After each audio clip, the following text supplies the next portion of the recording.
بسم اللہ الرحمن الرحیم۔ ناظرین السلام علیکم۔ وی لاگ نمبر ہے 13، صبح و شام کے اذکار، پیج نمبر ہے 39۔ ناظرین، یہ کتاب جس کا ٹائٹل ہے رسول اکرم صلی اللہ علیہ وسلم کے صحیح اور مستند اذکار و وظائف پر جامع کتاب ہے۔ یہ اللہم اعداد و ترتیب ہے محمد اکرم محمدی، تخریج و تحقیق عبداللطیف حلیم۔ ناظرین، قال اللہ تعالی بسم اللہ الرحمن الرحیم وقال ربکم ادعونی استجب لکم، اور تمہارے رب نے فرمایا ہے کہ تم مجھے پکارو میں تمہاری دعا قبول کروں گا۔ سورۃ المومن آیت نمبر 60۔ صحیح احادیث کی روشنی میں رسول اکرم صلی اللہ علیہ وسلم کے اذکار و وظائف پر جامع کتاب ہے اللہم، مہ نماز مسنون و نماز جنازہ۔ نحمدہ ونصلی علی رسولہ الکریم، بسم اللہ الرحمن الرحیم۔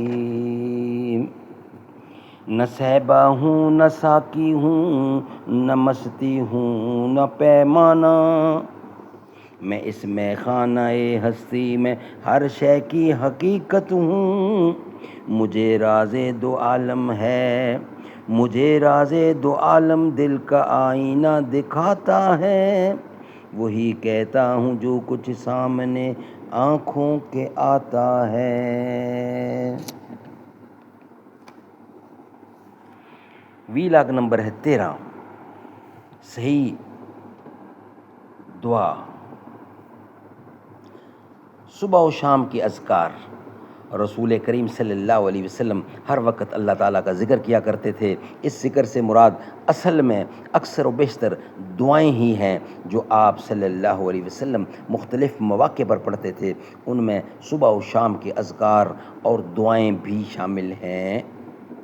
آیت الکرسی پڑھنے کی فضیلت سیدنا ابی بن کعب رضی اللہ بیان کرتے ہیں کہ ہماری کھجوریں رکی یعنی رکھی ہوئی تھیں، میں روزانہ کھجوروں میں کچھ کمی دیکھتا، جیسے کسی نے کچھ چرا لی ہیں۔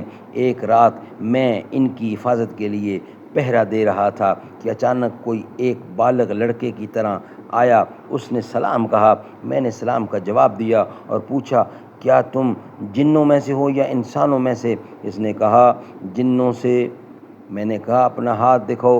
اس کا ہاتھ کتے کے ہاتھ کی طرح تھا اور اس پر کتے کے بالوں کی طرح بال تھے۔ میں نے اس سے پوچھا ہمیں تم سے کون سی چیز پناہ دے سکتی ہے؟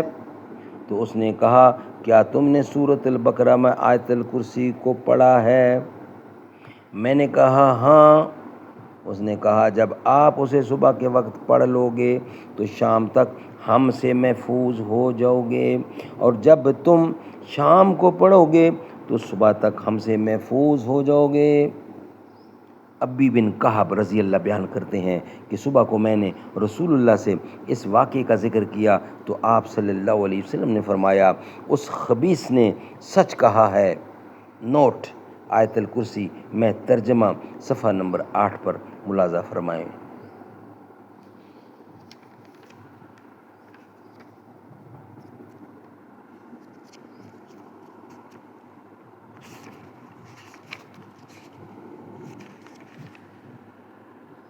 اللہ لا الہ الا هو الحی القیوم لا تأخذہ سنۃ ولا نوم لہ ما فی السماوات وما فی الارض من ذا الذی یشفع عندہ الا بإذنہ یعلم ما بین ایدیہم وما خلفہم ولا یحیطون بشیء من علمہ الا بما شاء وسع کرسیہ السماوات والارض ولا یعودہ حفظہما وہو العلی العظیم۔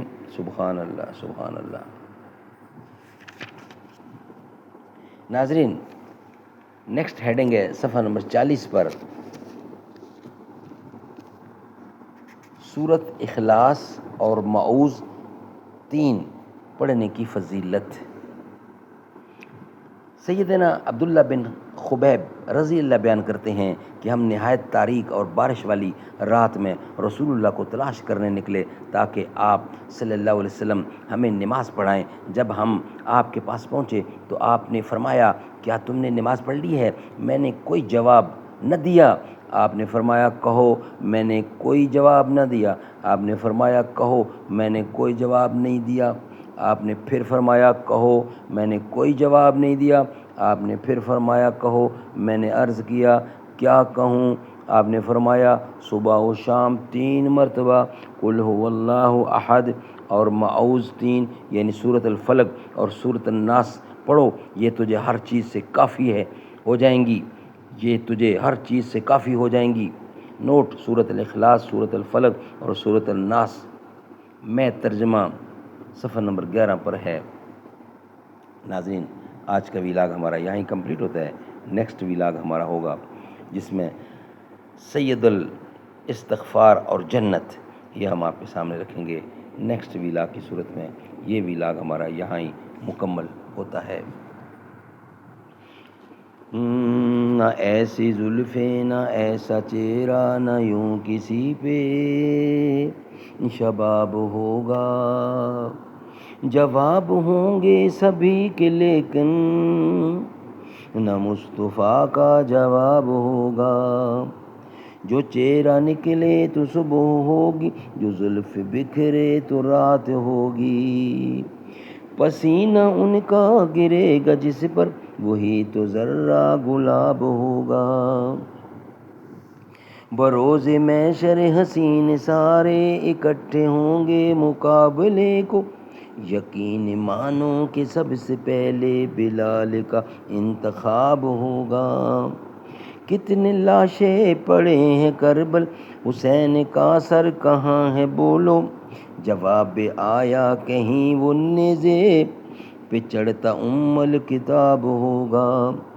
زیر مدفن فرشتے بولے سناؤ آقا کی نعت حاکم، تمہیں سنا کر ثواب ہوگا تو ہم کو سن کر ثواب ہوگا۔